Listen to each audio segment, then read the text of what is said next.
Hello अस्सलाम वालेकुम, this is let's Chase English. आज हम पढ़ेंगे chapter 11 education for the future की ग्लोसरी। सबसे पहले पढ़ेंगे हम। अच्छा, नोबल। नोबल का मतलब क्या होता है? शरीफ, अच्छा, ठीक है। और अच्छी आदतों वाला, ठीक है। हैविंग और showing fine personal qualities that people admire. Emerging का मतलब क्या होता है? स्टार्टिंग टू एग्जिस्ट, यानी कि जो है बढ़ना शुरू हो जाए और कामयाब होना शुरू हो जाए। Captivating, taking all your attention, दिलकश, जो आपकी सारी जो है तवज्जो ले ले। हॉस्पिटेबल का मतलब होता है प्लीज टू वेलकम गेस्ट, जो मेहमान नवाज होता है, ठीक है। Generous and friendly to visitors. Permanent, existing all the time. Specific, connected with one particular thing only. किसी भी जो है मखसूस चीज़ को कहते हैं हम स्पेसिफिक। स्टैम्प आउट का मतलब वो क्या होता है? निकाल देना। टू गेट रिड ऑफ, किसी से जो है छुटकारा पा लेना। प्रिजर्विंग, बीइंग डिटरमिन्ड, ठीक है, पुख्ता अज़म वाला होना। प्री कंडीशन, कोई भी जो है शराइत। समथिंग दैट मस्ट हैपन और exist before something else can be done.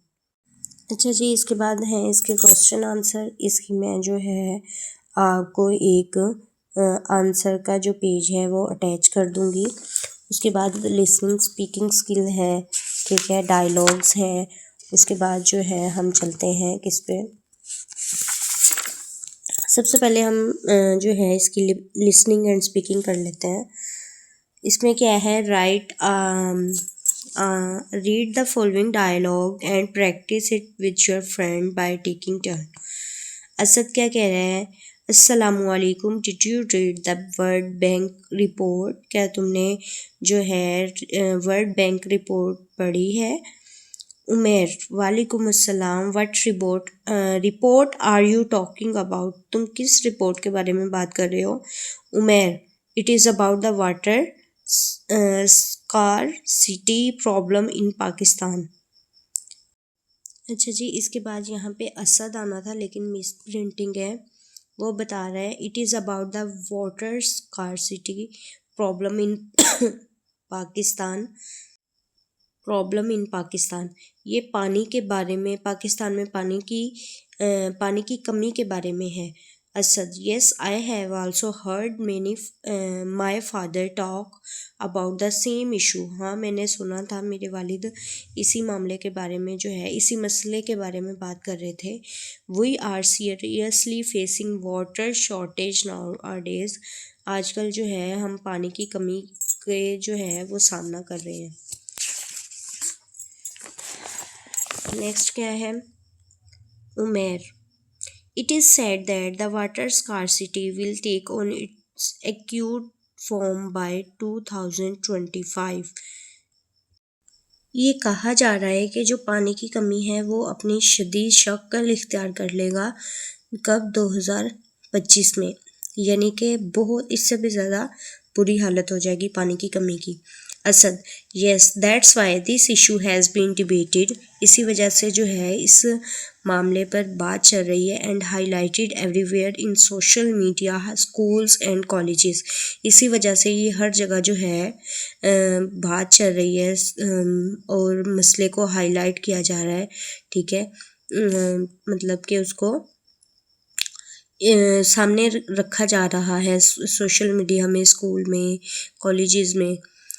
Umer, moreover due to an increase in population, मज़ीद ये कि प्रॉब्लम पॉपुलेशन में जो है बहुत ज़्यादा बढ़ गई है। Water resources are being divided among more people, इसीलिए पानी के जो वसाइल हैं वो और लोगों में तकसीम हो गए हैं। Asad, beside people do not use water carefully. इसके अलावा जो लोग हैं वो पानी जो है बिल्कुल भी एहतियात से इस्तेमाल नहीं करते। As if do not know the importance of water in life. इसी वजह से जो लोग हैं, क्योंकि उन्हें जो है पानी की अहमियत ही नहीं पता अपनी ज़िंदगी में। Umer, you are right and unfortunately our government is also not doing enough to solve this problem. हमारी जो है हुकूमत भी कुछ नहीं कर रही है इस मसले को हल करने में। Asad, I guess we should perform our roles honestly. मेरे ख्याल से कि जो लोग हैं हमें चाहिए कि Asad, I guess we should perform our roles honestly. हमें चाहिए कि हमें अपना किरदार जो है ईमानदारी से अदा करना चाहिए। We must remind others to use water carefully and avoid wasting it. हमें दूसरों को याद दहानी करवानी चाहिए कि पानी को एहतियात से इस्तेमाल करें और इसको ज़्यादा जो है वेस्ट ना करें। ठीक है। Umer, you are absolutely right, let's start it at home first. चलो इसको पहले अपने घर से शुरू करते हैं। अच्छा जी, अब हम इसकी ईडियम्स पढ़ेंगे, वोकेबलरी पे आ जाएंगे। ईडियम्स हैं। ईडियम्स क्या होता है? उर्दू में कहते हैं मुहावरों को। ठीक है। A group of words whose meaning is different from the meaning of individual words used in it is called an idiom. वो लफ्ज़ों का मजमुआ जिसका अगर हम सेपरेट से मीनिंग लें तो कोई और निकलेगा, लेकिन एक्चुअल में जब है वो एक साथ मिल के आए तो वो और मीनिंग कन्वे करता है। जैसे जो है हम कहते हैं अंडर द वेदर, इसका मतलब क्या होता है? सब गैस करेंगे। अगर इसको इंडिविजुअल एक सेपरेट मीनिंग लिया जाए तो इसका मतलब होता है वेदर के नीचे, लेकिन जो है इसका मीनिंग मुहावरा इडियम क्या बनता है? फीलिंग सिक, बीमार होना। चलिए हम इसके अलावा और भी देखते हैं। नो पेन नो गेन, मतलब कि अगर आप मेहनत करना चाहते हो तो आपको क्या करनी पड़ेगी? एफर्ट करनी पड़ेगी। अगर आप जो है कुछ हासिल करना चाहते हो तो आपको मेहनत करना पड़ेगी। You need to work hard as there is no pain no gain. ठीक है। To make a long story short, sum up कर देना। ऐसे होता है कि कभी कभी लोग जो हैं बहुत लंबी लंबी तफसीलन बात करते हैं तो उसको हम कहते हैं या कुछ लोग ऐसे होते हैं अपनी पूरी स्टोरी को बस ऐसे सम अप कर देते हैं। To make a long story short, I just wanted to say that I am going to या आई वेंट टू लाहौर। इसी तरह है I join the new job as HR manager. Under the weather, ये मैं समझा चुकी हूँ, feeling sick. I don't think I will be able to join the meeting today as I am feeling a bit under the weather.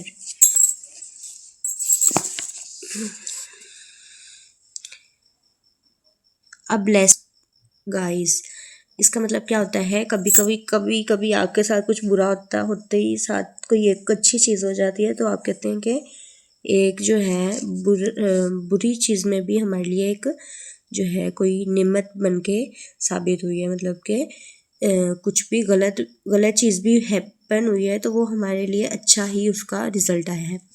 N apparent misfortune with good ending, भले जो है एक बुरी चीज़ जो है लेकिन उसका इख्तिताम एंड जो है अच्छा हुआ है। Being laid off from my job proved a blessing in disguise as I got a lucrative job 2 months. वो कह रहा है अपने जॉब से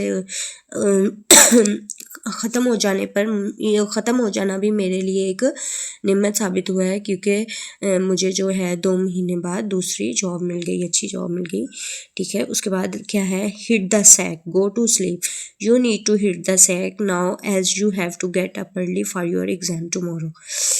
अच्छा जी, अब उसके बाद उन्होंने हमें मीनिंग्स दिए हैं, वर्ड्स दिए हैं, हमने उसके मीनिंग लिखने हैं, देन उसके सेंटेंसेस बनाने हैं। सी आई टू आई का मतलब क्या होता है? To agree completely with someone. Mariam and her colleague see eye to eye on the new teachings method. Spill the beans to reveal secret. I accidentally spill the bean about the surprise party. मैंने जो है अचानक से surprise party का secret reveal कर दिया, spill the bean कर दिया। bury the hatchet to make settle या differences after conflict। झगड़े के बाद जो है क्या किया? लड़ाई झगड़ा के बाद जो है सुलह कर लेना, जैसे हम कह देते हैं अक्सर मिट्टी पाओ। ठीक है। ख़त्म करो इस मामले को। इसी तरह after a long fight they decided to bury the hatchet. Beat around the bush, जो है इधर उधर की बोंगियां मारना और सही से जवाब ना देना। To avoid giving the clear answer, stop being about the bush and tell me what you want. Under the weather, feeling sick, ये ऑलरेडी एक्सप्लेन हो गया है।